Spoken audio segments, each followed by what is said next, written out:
In this story, every time you hear this sound, please turn the page. Hello, I'm Matthew Kelly, and I'm going to read the third book in the series Tales of Montague Dragon, The Witch. Hooray!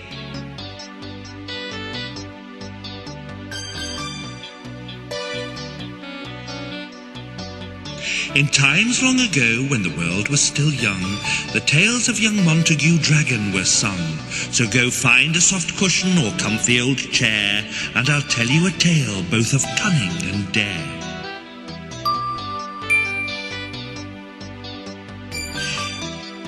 It had been quite some time since he'd met his new friends in the cave in the wood near the river that bends. Life was slow and so peaceful there was no need to hurry.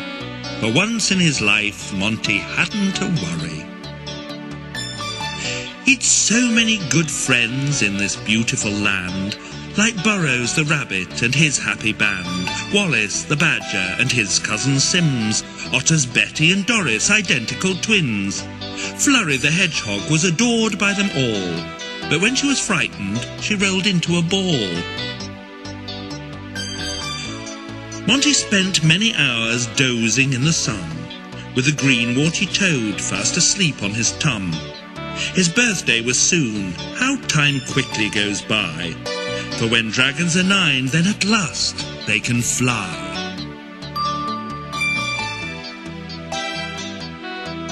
Meanwhile in the east lived Esther the witch, who lived in a castle with moat and a ditch. The ground about lay damp and chill, where the castle stood close to the top of the hill. Now Esther was not a clever witch, for few of her spells went without a hitch. Why they went wrong she had little notion, but between you and me it was down to her potions. Her magical spell room Esther always would lock it, but was quite unaware of the hole in her pocket. Though she always remembered to write them down, the spells that she wrote would slip through her gown. So with her potions she guessed the measures, but with them going wrong she came under pressure. When her spells didn't work, Esther turned purple, for she wasn't allowed in the Grand Witch's circle. Alas, one day, drawing water from her well, she found an old bottle and inside a secret spell. She needed legs from a grasshopper, wings of a bat, eyes from a toad and the tail of a rat.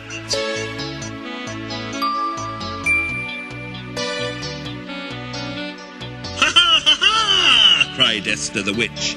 I'll find all these creatures without any hitch.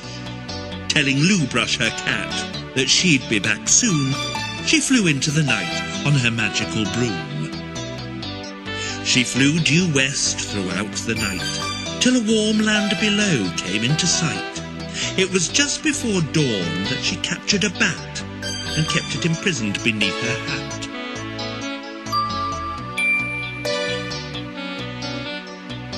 When she seized a rat, it seemed nothing would stop her, for very soon after she caught a grasshopper. Meanwhile, hopping along the road, was Montague's friend, the green warty toad. Close behind followed Burrows, Betty and Doris, off to visit the dragon for his birthday promise.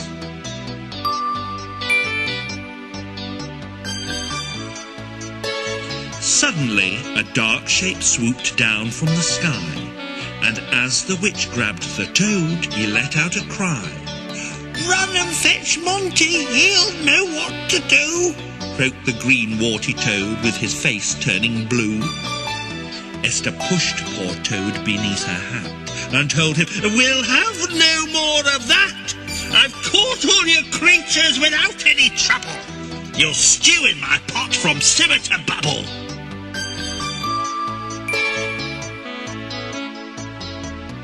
Burrows ran and told Monty how Toad had been snatched by the witch from the east with him under her hat. Then by chance or by reason or magical things, Monty started to flap his red scaly wings. With little noise the sound, Montague Dragon was off the ground. He took to the air with the grace of a dove, and swooped and soared in the blue sky above. So he set off in search of the green warty toad, and others imprisoned in the witch's abode.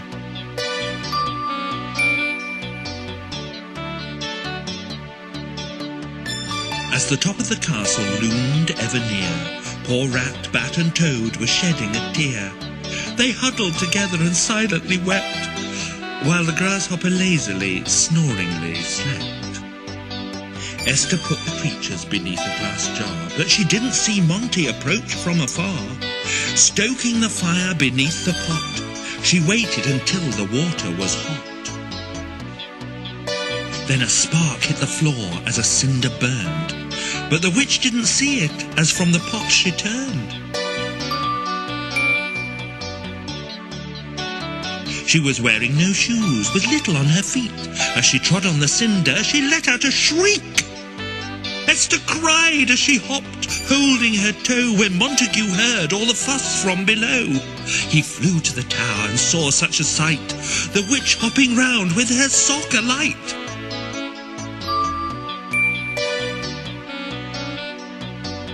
Picking her up, Monty swooped in a flash, and hitting the moat, Esther made such a splash. The dragon went and rescued the creatures from the jar, and said, "We'd better set off home, we've got to travel far." Rat and Bat sat on his back, Grasshopper did too, but little Toad sat on his head, just to see the view.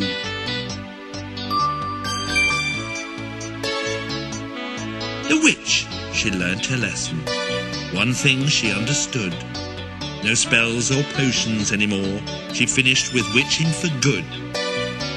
That night, back at home by the cave in the wood, near the river that bends, sat Montague Dragon eating his cake with his very grateful friends. They danced and they sang for the rest of the night, eating and drinking quite heartily, celebrating Toad's release at Montague's 9th birthday party.